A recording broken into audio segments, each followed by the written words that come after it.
भाई जो गुरु वचन पे डट गए, कट गए फंद 84 के। भाई और बहनों, फिलहाल हम इसकी भूमिका में चल रहे हैं और 12 पेज तक केवल इसकी भूमिका चलेगी।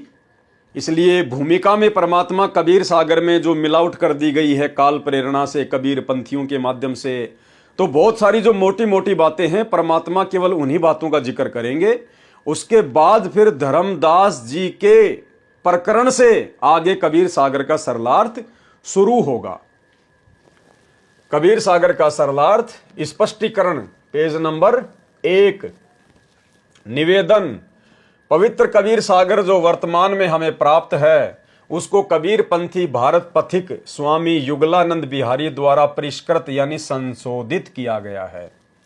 कबीर सागर के अध्याय अनुराग सागर की प्रस्तावना में तथा ज्ञान प्रकाश के पेज नंबर 37 के नीचे संशोधनकर्ता की टिप्पणी में लिखा है कि अनुराग सागर की मेरे पास 46 हस्तलिखित प्रतियां रखी हैं जिनमें आपस में बहुत भिन्नता है, कोई भी एक दूसरे से मेल नहीं खाती है। सबसे निष्कर्ष निकालकर मैंने ये ग्रंथ कबीर सागर छपवा रखा है। सन 1/4/1914 वैसाख बदी 8 विक्रमी संवत 1971 में यह कबीर सागर छपा है। अध्याय ज्ञान प्रकाश के पेज नंबर 37 के नीचे की टिप्पणी में लिखा है कि प्रत्येक प्रति के लेखक साहिबान ने अपनी महिमा मंडन के लिए ग्रंथों में अपनी बुद्धि के अनुसार परिवर्तन किया है, जिस कारण से कबीर पंथ के ग्रंथों की दुर्दशा हुई है। मैंने स्वामी युगलानंद जी ने बहुत परिश्रम करके यह कबीर सागर संशोधित किया है। जो वर्तमान में छपी है वह श्री उगर नाम साहिब के पास जो प्रति थी उसी को छपवाया है, यानी सन 1/4/1914 को छपा है। उपरोक्त प्रकरण से सिद्ध है कि कबीर सागर में ज्ञानहीन महंतों ने कुछ मिलावट या काट छांट की है, वह उनका अपना अज्ञान अनुभव था, परंतु सागर होने के कारण कबीर जी के ज्ञान को समाप्त नहीं कर पाए। बीच बीच में तथा कहीं पूरे अध्याय में सच्चाई शेष है। उसकी सत्यता संत गरीबदास जी गांव छुडानी जिला झज्जर हरियाणा वाले के सत्य ग्रंथ से होती है, जिसमें कोई काट छांट या मिलावट नहीं है। यानी आदरणीय गरीबदास जी महाराज जी ने अपना जो सदग्रंथ साहिब लिखा है उसमें कोई मिलावट नहीं है, कोई काट छांट नहीं है।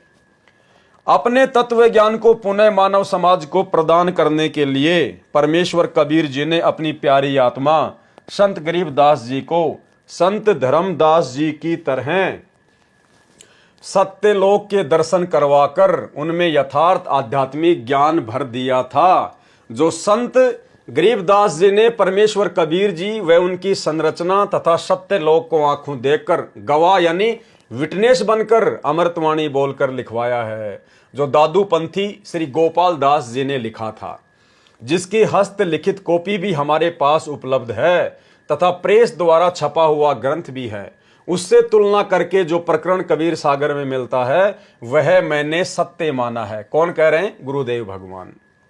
उसी को आधार बनाकर सत्संग करता हूं तथा पुस्तकें भी बनाई हैं। कबीर सागर के सरलार्थ में यही आधार माना है। जहां जहां कबीर सागर में मिलावट की गई है उसको पुराने कबीर सागर तथा उपरोक्त परमाणु से ठीक किया है। कबीर सागर के प्रथम अध्याय का नाम है ज्ञान सागर। कबीर सागर के सबसे पहले अध्याय का क्या नाम है? ज्ञान सागर। वास्तव में कबीर पंथियों ने एक ही अध्याय के कई अध्याय बनाकर भिन्न भिन्न नाम रखकर अपनी अपनी बुद्धि से अड़ंगा कर रखा है। वर्तमान कबीर सागर में कुल 40 अध्याय हैं, जिनके नाम हैं ज्ञान सागर, अनुराग सागर, अंबु सागर, विवेक सागर, सर्वज्ञ सागर, ज्ञान प्रकाश, अमर सिंह बोध, वीर सिंह बोध, भोपाल बोध, जगजीवन बोध, गरुड़ बोध, हनुमान बोध, लक्ष्मण बोध, मोहम्मद बोध, काफिर बोध, सुल्तान बोध, निरंजन बोध, ज्ञान बोध, भवतारण बोध, मुक्ति बोध, चौका बोध, कबीर वाणी, करम बोध,